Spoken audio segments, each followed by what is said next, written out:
صحیح بخاری میں آتا ہے جب نبی علیہ السلام کی وفات ہوئی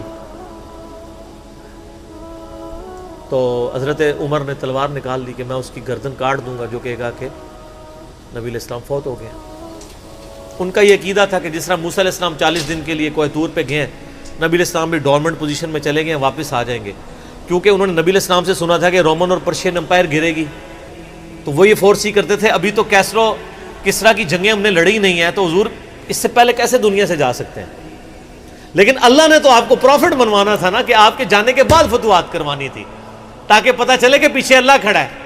اپنی زندگی میں تو بڑے بڑے بادشاہوں نے فتوحات کی ہیں، نبی علیہ السلام کی تو دعوت کا کلائمیکس حضرت ابوبکر اور پھر حضرت عمر عثمان و علی کے دور میں جا کے ہوا ہے، جبکہ عرب قبائل بھی مرتد ہو گئے ہیں، تب بھی اللہ کے پیچھے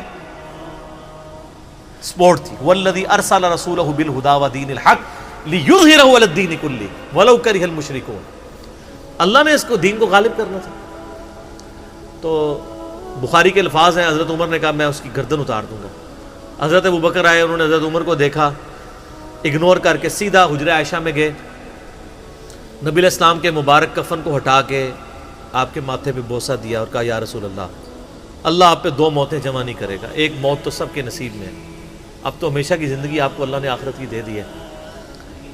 اور پھر باہر نکلے، حضرت عمر کو کہا کہ عمر بیٹھ جاؤ.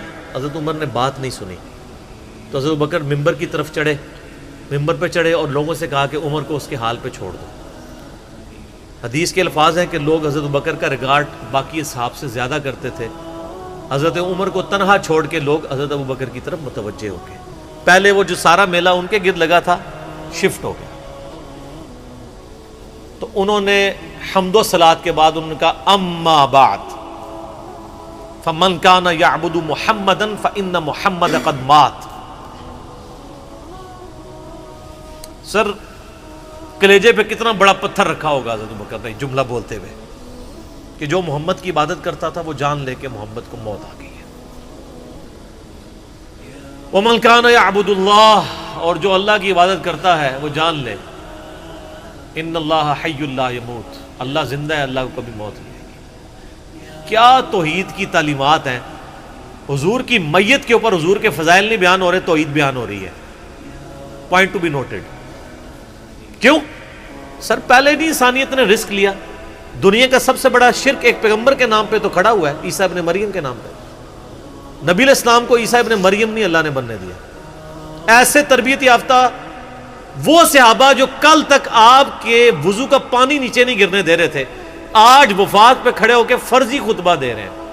جو محمد کی عبادت کرتا تھا جان لو محمد کو موت آ گئی ہے، جو اللہ کی عبادت کرتا تھا جان لو اللہ زندہ ہے. پھر آیت بھی پڑھی، صرف فرضی جملہ نہیں بولا. آپ تو کہہ رہے ہیں شرک ختم ہو گیا، حضرت بکر جب شروع نہیں ہوا تھا اس وقت بھی کہہ رہے تھے کہ نبی علیہ السلام کو کسی نے خدا نہیں بنانا، کیونکہ بخاری کی حدیث ہے، دیکھنا میری شان کو اس طرح بلند نہ کرنا جس طرح عیسیٰ ابن مریم کو لوگوں نے کیا. میں اللہ کا بندہ اور اس کا رسول ہوں، مجھے اللہ کا بندہ اور اس کا رسول ہی کہنا. سر وارفتگی، دیوانگی، عشق کی ساری کیفیت حضور کی وفات کے بعد بالکل چینج ہوگی. صحابہ کی ہونا تو چاہیے تھا جو وضو کا پانی نہیں گرنے دے رہے تھے جا کے قبر کی مٹی چاٹنا شروع کر دیتے. ایسا نہیں ہوا. وہ تعلیمات کی باؤنڈریز کو کراس نہیں کرتے تھے. تو پھر انہوں نے آیت پڑھی سورہ آل عمران آیت نمبر 144 وما محمد الا رسول قد خلت من قبلہ الرسل افئن مات او قتل انقلبتم علی اعقابکم. محمد تو نہیں مگر ایک رسول ہی، اگر یہ فوت ہو جائیں یا دین جو جنگ میں قتل کر دیے جائیں، شہید ہو جائیں، کیا تم دین سے الٹے قدم پھر جاؤ گے؟ جو کوئی دین سے الٹے قدم پھیرے گا اللہ کا کوئی نقصان نہیں کرے گا اور اللہ ثابت قدم رہنے والوں کو جزا دے گا. پھر سورہ الزمر کی آیت نمبر 30 پڑھی انک میت و انہم میتون. اے نبی تمہیں بھی مرنا ہے اور ان کو بھی موت آنی ہے تمہارے مخالفین کو. پھر تم اللہ کے حضور جھگڑو گے، اللہ تمہارا فیصلہ کرے گا. یہ سیدنا ابوبکر کی حضور کی وفات کے وقت استقامت تھی. پھر جھگڑا کھڑا ہو گیا حضور کو دفنانا کدھر ہے. جامعہ ترمذی میں حدیث ہے، سیدنا ابوبکر کہتے ہیں کہ میں نے نبی علیہ السلام سے یہ بات سنی تھی کہ اللہ اپنے پیغمبر کو وہیں پہ موت دیتا ہے جو اس کے لیے سب سے پسندیدہ جگہ اللہ کے نزدیک ہوتی ہے. تو حضور کی جو چارپائی ہے نا اس کے نیچے ان کی قبر کھودو، وہاں پہ اللہ نے ان کو موت دی. پہلے صحابہ میں رائے نہیں طے ہو رہی تھی کہاں دفنانا. پھر سنن نسائی الکبریٰ کے اندر پورا وفات النبی چیپٹر ہے، سنن ابن ماجہ میں بھی موجود ہے کچھ حصہ اس کا۔ پھر لوگوں نے پوچھا کہ نبی علیہ السلام کا جنازہ ہوگا؟ انہوں نے کہا ہاں ہوگا۔ اسی طریقے سے تکبیر کہو اور سورہ فاتحہ اور اس کے بعد درود شریف اور اس طریقے سے 4 تکبیرات پڑھو۔ لیکن ایک فرق تھا کہ نبی علیہ السلام کو پروٹوکول صحابہ نے دیا ہے کہ آپ کی جو جنازے کی نماز ہے نا وہ جماعت کے ساتھ نہیں ہوئی۔ صحابہ نے یہ پروٹوکول دیا کہ حضور کی میت کی موجودگی میں بھی کوئی شخص امامت نہ کروائے۔ حجرے میں ایک طرف سے لوگ داخل ہوتے تھے، اکیلے اکیلے جنازہ ادا کرتے تھے، وہ ڈیٹیل میں آتا ہے، 2-3 دن تک جنازہ ہوتا رہا۔ پہلے یعنی مرد داخل ہوئے، اس کے بعد بچے، غلام، پھر عورتیں، اس طریقے سے سب نے جنازہ پڑھا۔ ظاہر ہے 1 لاکھ سے زیادہ لوگ تھے جنازہ پڑھنے والے۔ اس موقع پہ بھی سیدنا ابوبکر کی آپ استقامت دیکھیں، ورنہ حضرت عمر کتنے سٹرانگ اصحاب کے مالک تھے، ان کی حالت آپ دیکھ لیں۔ جب ضرورت پڑی ان کے مضبوط اصحاب کی تو کولیپس کر گئے۔ ابوبکر ہی کھڑے ہوئے ہیں، تو حضور کو پتا تھا نا میں نے مصلی پہ کسے کھڑا کرنا ہے۔ اور بخاری میں الفاظ ہیں، جب مصلی پہ کھڑا کیا فرمایا ابوبکر کے علاوہ سارے دروازے بند کر دو، صرف ابوبکر کے گھر کا دروازہ جو مسجد کی طرف کھلتا ہے، جو مسجد کا دروازہ ابوبکر کے گھر کی طرف ہے وہ کھلا رکھو، باقی سارے بند کر دو۔ تو نبی علیہ السلام کو یہ پتا تھا کہ کس لیول کا کس بندے کا یعنی ایمان ہے، اس کے اعصاب ہیں۔ اور بخاری کے الفاظ ہیں، جب حضرت ابوبکر نے خطبہ دیا، حضرت عمر کہتے ہیں میرے پاؤں میرا بوجھ نہیں اٹھا سکے، اور مجھے یقین آ گیا کہ حضور فوت ہو چکے۔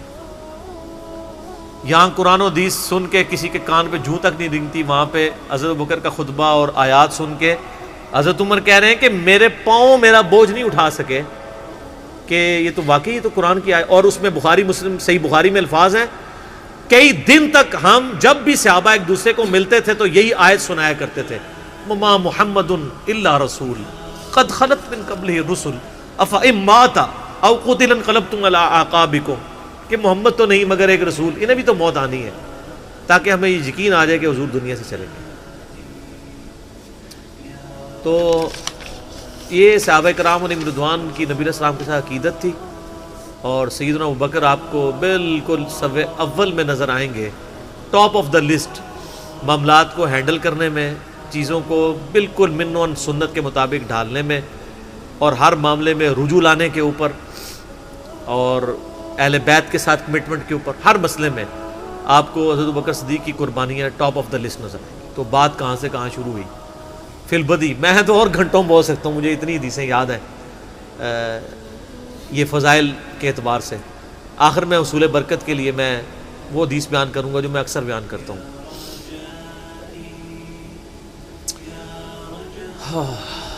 عبداللہ بن عباس رضی اللہ تعالیٰ عنہما کہتے ہیں، بخاری اور مسلم دونوں میں ہے، کہ سیدنا عمر کی میت رکھی ہوئی تھی اور لوگ آ کے ان کی میت پہ سلام پڑھ رہے تھے، اور اپنے اپنے انداز میں خراج تحسین پیش کر رہے تھے کہ اس شخص کی وجہ سے اسلام کو کیا عروج ملا۔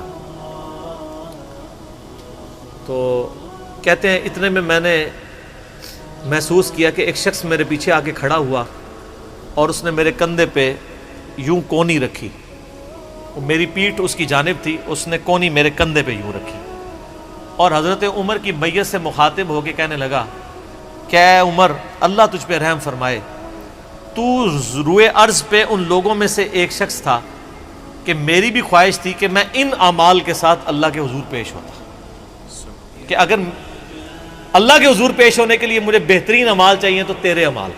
ظاہر ہے جی رومن اور پرشین امپائر گری ہے، کس لیول کا عروج، کیونکہ میں نے رسول اللہ صلی اللہ علیہ وآلہ وسلم سے بارہا سنا تھا، میں ابو بکر اور عمر داخل ہوئے، میں ابو بکر اور عمر نکلے، میں ابو بکر اور عمر نے یہ کیا، تو مجھے بڑی امید تھی کہ تم اپنے 2 ساتھیوں سے جا ملو گے، یعنی رسول اللہ اور ابو بکر کے ساتھ صلی اللہ علیہ وآلہ وسلم اور رضی اللہ تعالیٰ۔ تو یعنی نبی علیہ السلام کے بعد سیدنا ابو بکر اور پھر حضرت عمر بھی وہیں پہ پہنچ گئے۔ تو مجھے نبی علیہ السلام کے اس فرمان سے لگتا تھا جس طرح آپ اپنی زندگی میں کہتے تھے نا، میں ابو بکر عمر، میں ابو بکر عمر، میں ابو بکر عمر، مجھے پتا تھا تم نے جا کے انہی سے ہی ملنا ہے جا کے، اور دیکھ لیں قبر بھی پھر ساتھ بنی ہے دونوں کی۔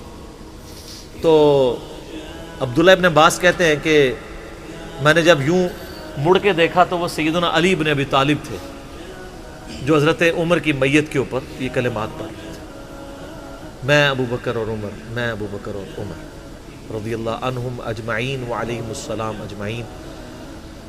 اللہ تعالیٰ ہمارے دلوں میں خلفائے راشدین کی محبت، اہل بیت کی محبت راسخ فرمائے رضی اللہ عنہم اجمعین وعلیہم السلام اجمعین، اور قیامت والے دن حوض کوثر پہ ان کے ساتھ محشور فرمائے، آمین ثم آمین۔